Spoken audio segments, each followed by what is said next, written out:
వ్యవసాయం, చదువులు, విద్య, వైద్యం, ఈ మూడు ఏ ప్రభుత్వమైనా కూడా తమ బాధ్యతగా నడిపే వ్యవస్థలు. మూడు వ్యవస్థలు పూర్తిగా కుప్పకూలిపోయినాయి. నాలుగో వ్యవస్థ లా అండ్ ఆర్డర్. ఈరోజు రెడ్ బుక్ రాజ్యాంగంతో నాలుగో వ్యవస్థ పూర్తిగా దిగజారిపోయిన పరిస్థితిలోకి ఈరోజు కనిపిస్తూ ఉంది. మరి ప్రభుత్వంలో ఈయన ఉండేది ఎందుకు ఈయన ముఖ్యమంత్రిగా పరిపాలన చేస్తూ ఉన్నాడు? అందరికీ అన్ని ప్రైవేట్ అనేసరికి ఆ ముఖ్యమంత్రి కుర్చీ కూడా ప్రైవేట్కి ఇచ్చేయచ్చు కదా. ఎందుకు అన్ని ప్రైవేట్ అనేటట్టుగా అయితే ఈయనకి ఎందుకు ఓటు వేయాలా?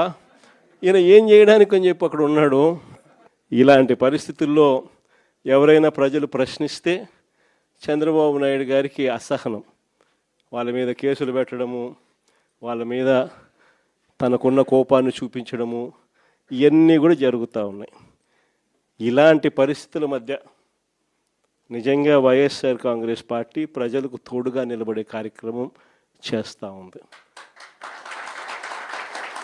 ప్రజలకు ఏ కష్టం వచ్చినా, అక్క చెల్లెమ్మలకు ఏ కష్టం వచ్చినా, రైతన్నలకు ఏ కష్టం వచ్చినా, పిల్లలకి ఏ కష్టం వచ్చినా కూడా వాళ్ళందరి తరపున జెండా పట్టుకొని పోరాటం చేస్తూ ఉన్న పార్టీ ఒక్క వైఎస్ఆర్ కాంగ్రెస్ పార్టీ మాత్రమే.